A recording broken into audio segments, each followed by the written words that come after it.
Hey everybody, it's Paul here, and I'm doing a textile craft known as Nalbinding, or also otherwise known as needle binding. And just like a little sample, and this one's called the Coptic or Terum stitch. And you can also do other stitches like this. I don't know how clear it is. And also, if you got enough time to spend at it, you can get, these are kind of rough, but you can get crafts like this beanie hat. This seems to be like a common project. Most people do that. There's other videos on how to do beanie hats, and this is not entirely the Coptic stitch, but mostly, because I just find it's easy to get consistent. This one's definitely a Coptic stitch, but I learned some other stitches recently, and I figured out an interesting way of showing them. But I'm not going to cover these hats, I'm just showing what's possible.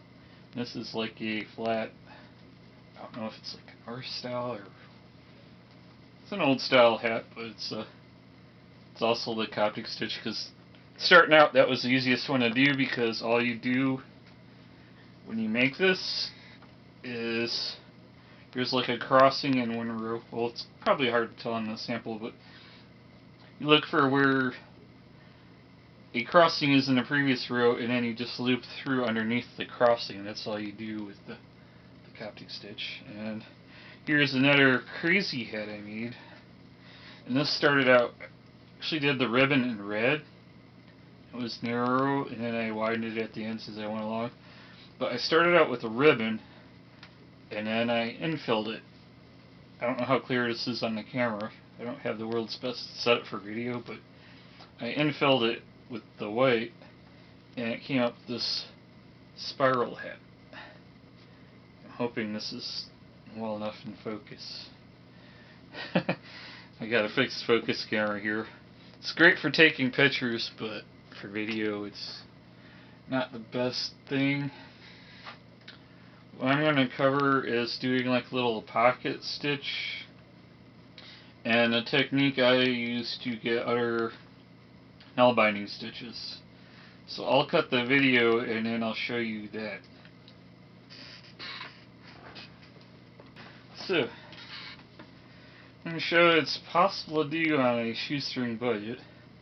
So all I have is a simple darning style needle that comes with most like sewing kits, like they're heavier needles for your yarn projects or something, but I don't really have a specific Nalbinding needle. And although Nalbinding is typically considered like a European tradition, it's also something that's prior to the introduction of knitting or crochet, so you will see it in places like, I want to say the Andes still practices it in like South America. And if you look at some older artifacts like prior to, I want to say like the Persian Empire or something, you'll see it in Asia and elsewhere too. It came out of like, I want to say Central Asia, and knitting took over this art, but it's still in practice mostly in Europe, but there's a few other places that still do it. But anyhow, this is a simple metal darning needle sewing kit, and this is like, I'm not using fancy wool, I'm just using acrylic yarn in sport weight, and it was like $3 per bundle of yarn, or what do you call them, can't think of the word right now, but, and this is about 6 feet or 2 meters, maybe less in this case, but starting out you'll probably want to do it. So we'll just do a simple chain stitch, and just do an overhand knot. And I'm going to show you how to make a pocket. This chain stitch. No, I'm fumbling because I'm trying to get it for the camera. It's not my position for doing this stretched out and everything else. So, I usually do this up close on my lap or something.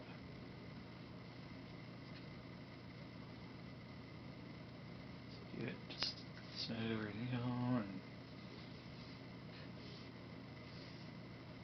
Yeah, real entertaining. chain up. And you don't want it real tight on there, just put the needle through it, and I just snug it over the needle when you do that.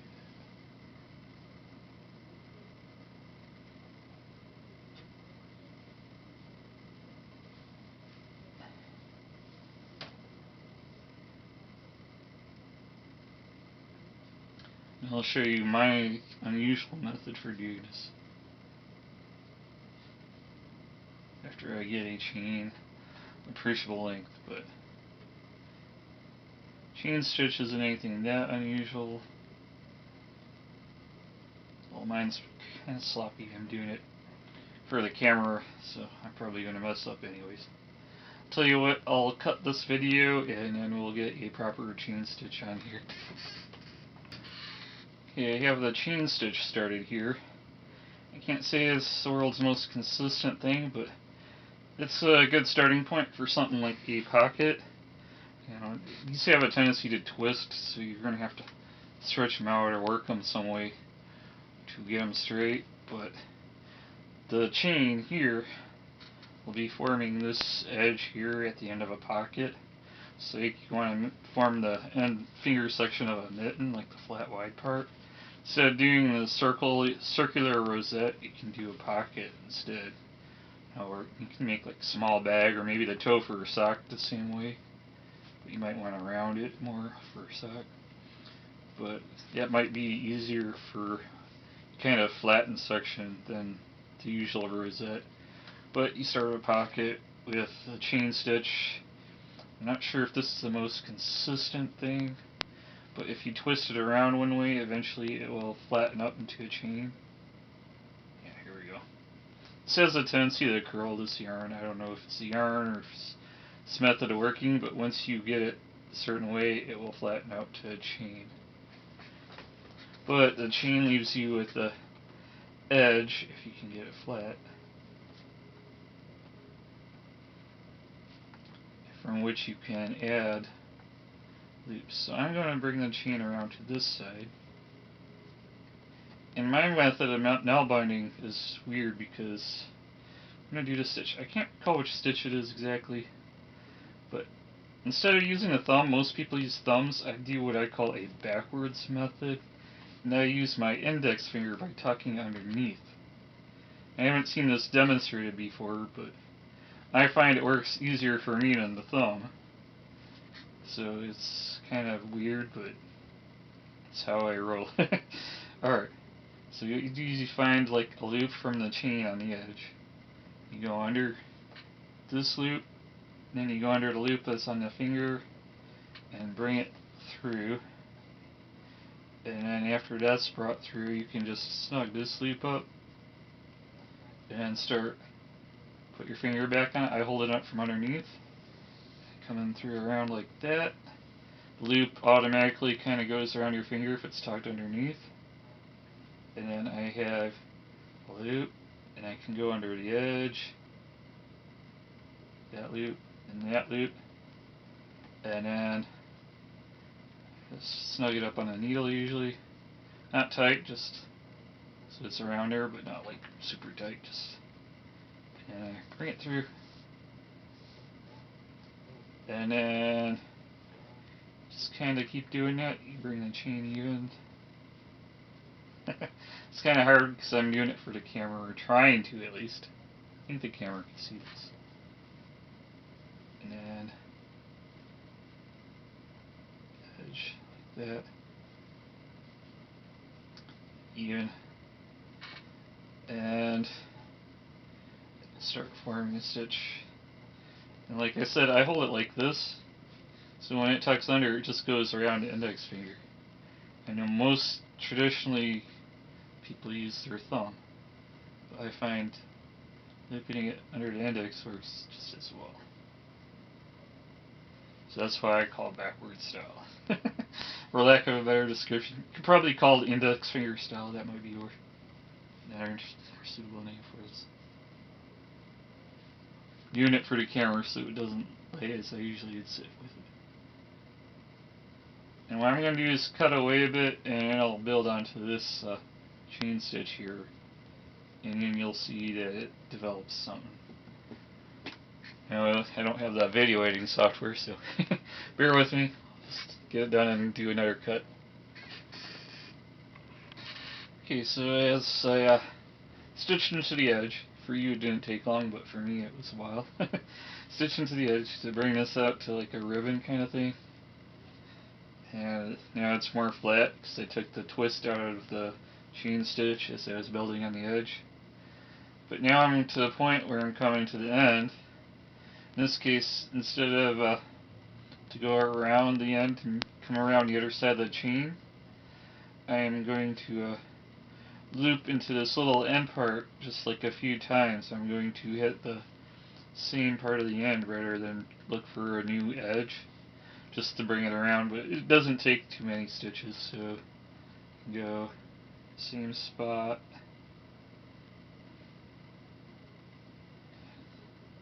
snug it up.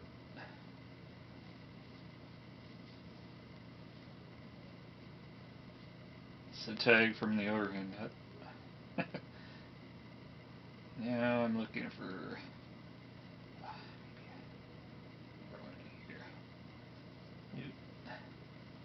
snug it up. And I'm running out of string here. I'll probably fill in a bit more and get down to where I'm like about maybe 2-3 inches or 4 centimeters or so of tail end. I'm just going to follow back like I did on this side now. But you just kind of bring it around the end and come back to the other side of the chain, and that will start forming this part of the seam of the pocket. So we'll do that. I'm going to cut, but I'll come back to when there's the tag end because this is acrylic and it doesn't mat well. So I'm going to show another way of joining, which I haven't seen demonstrated much, but I find it's workable for this material. Okay, I didn't have too terribly far to go. But when you get to the point where you're going to join, if you're working with acrylics, some people will tie a knot, but I find it leaves a hard pill of a knot in the fabric. And some people, you can feel that depending on where it sits. So I find another trick. So I got another length I'm going to splice in. And take one end, and I leave that finger loop over and then this tail end. And I just leave it like that. And then what I do is take one end,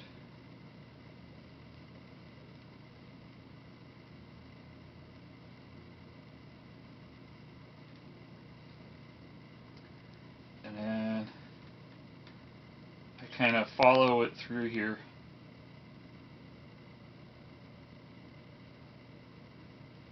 That's close enough.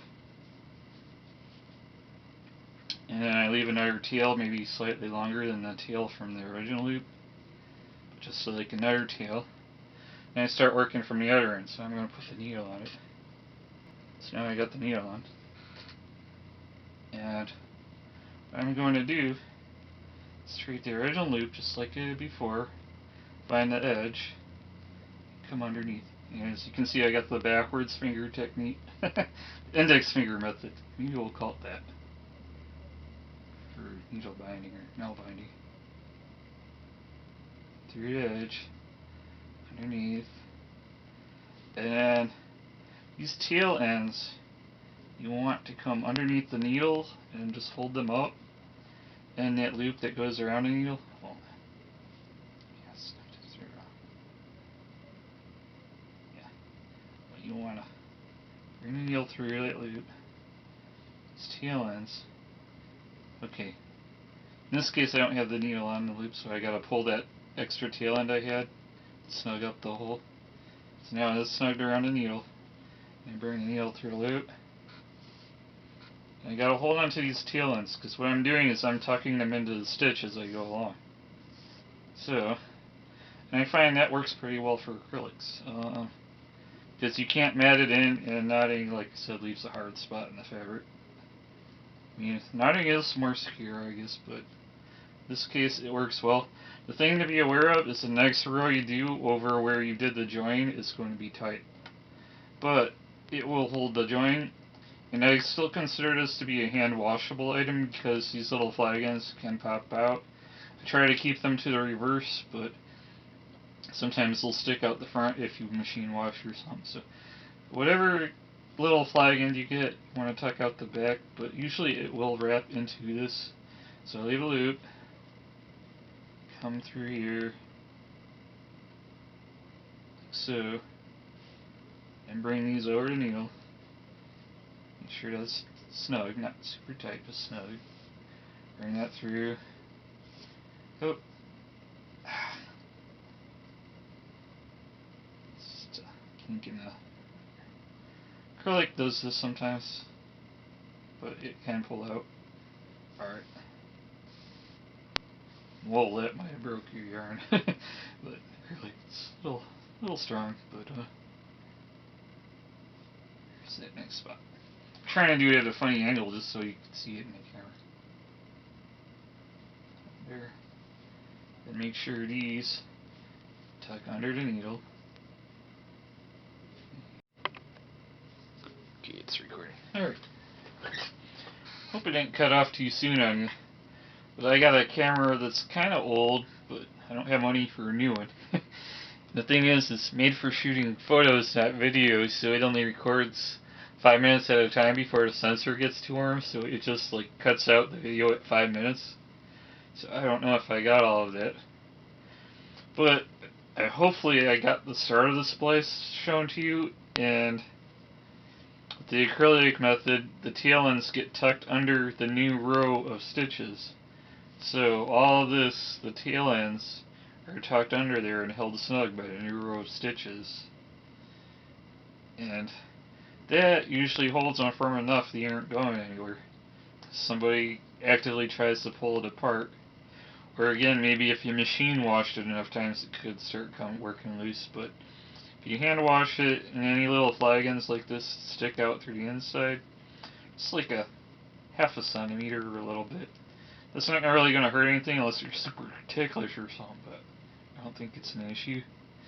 And then, so you just keep wrapping, just like you were.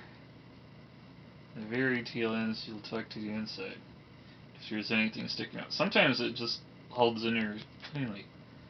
So make sure you go underneath the needle, pull a loop, just snug. And, oh, I came off the needle, but that happens. But it's not that tight in the needle, so I can just poke it back on there. A little bit of a longer bend on it, maybe, so that doesn't happen too easily. Work back till I get another loop.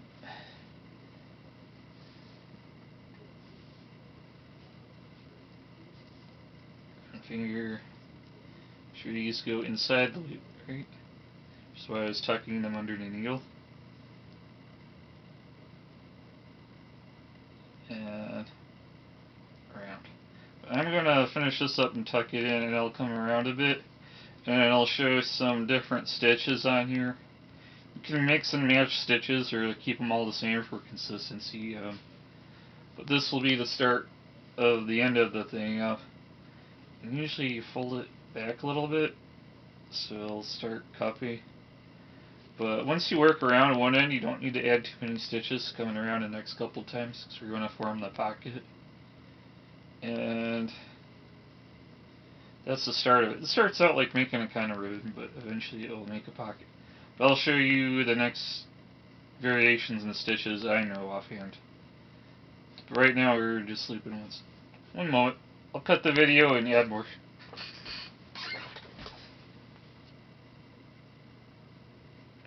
Didn't add too much more. As you can see, it's building out a bit more. And like again, I use my index finger rather than a thumb. Like most methods, I guess they do it over the thumb like that. But I find it tricky to get it over the thumb every time. I just find sticking my finger out, because I'm usually holding it by the edge like this, and just bending the finger back, and I can still loop over it. Again, the index finger method, or you could call it the backwards method. My half-ass method. Anyhow, so I've been showing you under the loop on the edge, under the finger loop, snug up, right? I've been doing it that way for a while, so it's just easy and quick. But if you want it to be a little bit more robust, new finger loop. Instead of doing it just under the finger loop, you'll do under new edge, on the edge, under the finger loop, and see the loop that's right behind the finger loop? Do that one as well, and tighten. And it will have the same general appearance, it will lie the same, but I believe this is still technically a different stitch than the first one I've shown you. But it almost looks indiscernible from it. However, when I'm tucking in the stitches like I did prior, that join, you'll probably want to go back to the single because otherwise it can get too tight. But doubled up makes it a bit stronger and a bit more snug. It's less likely to stretch out as much. So, loop like that, loop on the edge, finger loop, and then the loop right behind. Not sure, is that the Oslo? Maybe, I don't know. I don't remember all the stitches from Nalbinding it, but I know it is one of the more common ones. Now, because I showed you that one, I'm going to switch it up in a little bit. Under the edge, and previous one. Set it up. I think I got it right. One more time. And I'll leave you on your own. The rest you'll have to figure out on your own, but this will get you started on something. So under the edge, and you can make a little pocket thing. Under the edge, your finger loop, previous loop, snug up, and through. Now I am going to change it up to a new style. So, what I'm going to do is under the edge, under the finger loop. Now remember how we went through the previous row, but instead of coming underneath, we're going to go over. So, do that like so, and snug up, but not all the way, just so it's even like that. It may cinch up a little too tight, so it takes a little practice to get right. It will snug up more though, but it will make a change in pattern as well. So now I got it like that, under edge, under finger loop, come back down the other way. Sometimes it's a little tricky to find that spot. Snug up even. You can see what's going on there. Like so. Come through. And it will change the pattern. So now instead of like this little hole pattern, you'll get kind of like a wrap pattern and then a braid underneath it. And it will come around with the wrap and braid as you go around. So I'm going to start repeating this new pattern. I can't remember the exact name of the stitch. I don't know if it's set the York or something. I don't know. I don't have them all memorized because I'm not doing it in a traditional method. I'm doing the backwards finger method, but it is a stitch. Like so, and oh, I got it wrapped. I don't know how I did that, but here we go. And it will tend to curl. You do have to work it a bit. And at some point, you want to start forming the pocket. And as you go around, don't expand too much, and it'll start folding into the pocket. So what I'm going to do is work on this a bit more, and then I'll try to show the difference in the stitch as I come around. But you can see where it started. It's not too hard. And this method might work if you have trouble with your thumb doing it.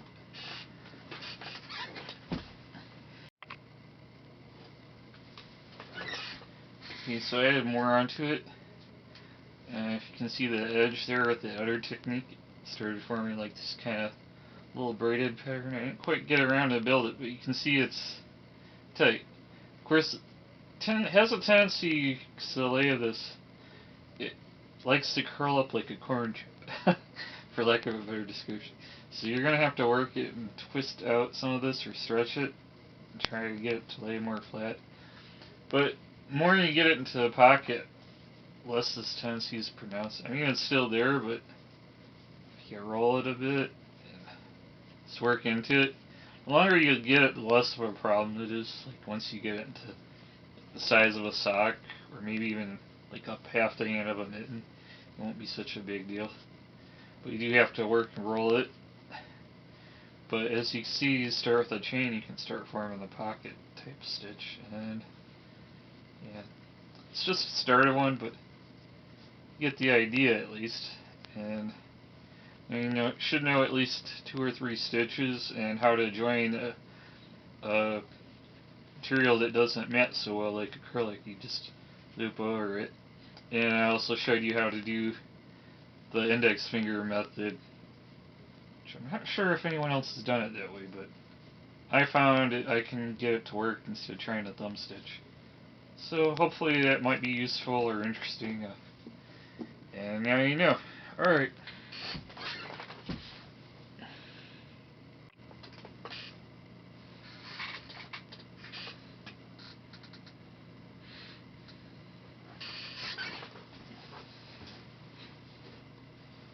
Oh, I ran out of time on this, and I don't know what it's doing.